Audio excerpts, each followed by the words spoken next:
अस्सलाम वालेकुम वरहमतुल्लाहि वबरकातुह। मैं Saad Nazir Shaikh social democratic party of India Taloja की तरफ से फिर एक मरतबा फ्री मेडिकल चेकअप कैंप रखा जा रहा है।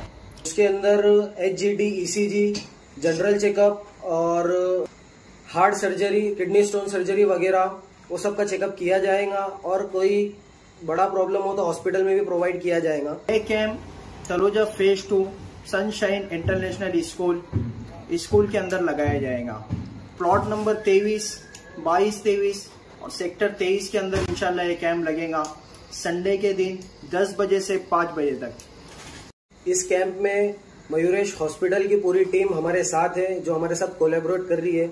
आप सभी हजरात से गुजारिश है कि आप भी आइए और अपने आसपास अपने अतराफ के अंदर जिन लोगों को भी कुछ भी अगर प्रॉब्लम है तो उन तक भी ये मैसेज को पहुंचाइए और हमारे कैंप के अंदर आके इसका फायदा उठाइए। अस्सलाम वालेकुम वरहमतुल्लाह।